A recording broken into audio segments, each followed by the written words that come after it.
আলু পটলের ডালনা তো অনেক খেয়েছেন বন্ধুরা। আজকে শিখে নেব আলু পটলের শুখা একটা রেসিপি। শুকনো শুকনো আলু পটলের একটা রেসিপি, কিন্তু ভাজা নয়।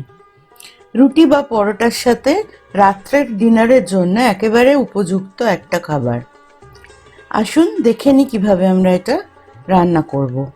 সর্ষের তেল দিয়েছি 2 টেবিল স্পুন মতন, এবং আলুগুলো একটু লম্বাটে করে কেটে আমরা ভেজে নিচ্ছি, হালকা করে ভেজে নিচ্ছি।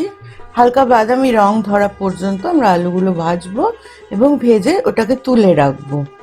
তুলে একটা অন্য পাত্রে রেখে দিচ্ছি, এবং তারপরে আমরা পরবর্তী যে স্টেপটা, আমরা এখানে 6টা পটল নিয়েছি। পটলগুলোকে খোসা ছাড়িয়েছি, পুরোপুরি নয়, অল্প খোসা ছাড়িয়ে আমরা এগুলোকে হাফ করে লম্বা করে কেটে নিয়েছি, এবং ওই তেলেই আমরা পটলগুলোকে ভাজছি।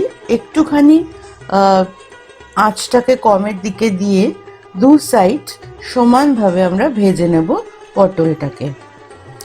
দরকার হলে কিছুক্ষণ আমরা ঢাকা দিয়ে রেখে দেবো অল্প আঁচে, যাতে পটলটা সুসেদ্ধ হয়। এবং দেখুন 3-4 মিনিট পরে পটলের দুটো সারফেসেই একটা ব্রাউন রং এসে গেছে। তো এবার আমরা পটলটাকে তুলে নেব, এটা মোটামুটি ভাজা হয়ে গেছে। এবার আমরা আসল রান্নার মূল পদ্ধতিতে আসব। রান্নাটাকে সঠিকভাবে শেখার জন্য পুরো রেসিপিটা দেখার অনুরোধ রইল, স্কিপ না করে। ওই তেলের মধ্যে আমরা আরেকটু সর্ষের তেল অ্যাড করেছি, দিয়ে দিচ্ছি কিছুটা হিং, গুঁড়ো করা হিং। হিং তো গুঁড়ো অবস্থাতেই পাওয়া যায়, ওটা আমরা দিয়ে দিচ্ছি একটা তেজপাতা আর 2টো শুকনো লঙ্কা, আর দিচ্ছি কিছুটা গোটা জিরে। এইগুলোই আমাদের ফোড়ন। এই ফোড়নগুলোকে আমরা আস্তে আস্তে ভাজবো, এবং ফোড়নের যখন সুন্দর গন্ধটা বেরিয়ে আসবে তখন আমরা এর মধ্যে পরবর্তী স্টেপের দিকে যাব।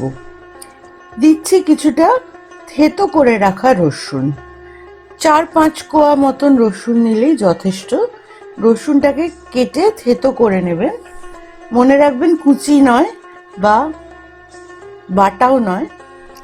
এবং রসুনটা যখন একটু ভাজা হবে এর মধ্যে দিয়ে দেবো একটা বড় সাইজের পেঁয়াজ, লম্বা লম্বা করে কাটা। এবং কিছুক্ষণ আমরা পেঁয়াজটাকে এবার ভাজবো। পেঁয়াজ একটু ভাজা ভাজা হয়ে গেলে এর মধ্যে দিয়ে দেবো ভেজে রাখা পটলগুলো, এবং আলুগুলোও আমরা দিয়ে দিচ্ছি। সবকিছু সমানভাবে মিশিয়ে নিচ্ছি, এবং তারপরে ঢাকা দিয়ে দিচ্ছি 5 থেকে 6 মিনিট মিডিয়াম ফ্লেমে, যাতে পটল, আলু, পেঁয়াজ ইত্যাদি খুব সুন্দরভাবে নরম হয়ে যায়। এবার আমরা ঢাকাটা খুলে নিচ্ছি এবং আবার এটাকে নাড়াচাড়া করছি। দেখুন পটলগুলো বেশ ভাজা ভাজা হয়ে গেছে, তেলটাও আমরা দেখতে পাচ্ছি যে ছেড়ে গেছে। এরকম সময় আমরা একটা টমেটো, কুচি করে কেটে রাখা একটা টমেটো এর মধ্যে আমরা দিয়ে দিচ্ছি। এই টমেটো দেওয়াটা এবং সময় মতন দেওয়াটা কিন্তু এই রান্নার একটা খুব ইম্পর্ট্যান্ট একটা অংশ। দিয়ে দিচ্ছি 2টো চিড়ে রাখা কাঁচা লঙ্কা।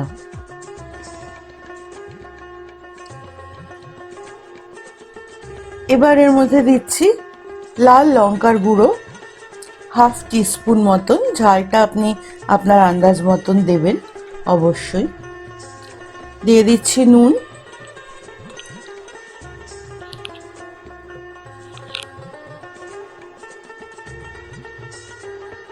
একটু চিনি, এটা অবশ্যই অপশনাল, আপনার ইচ্ছে হলে আপনি দেবেন, না ইচ্ছে হলে দেবেন না।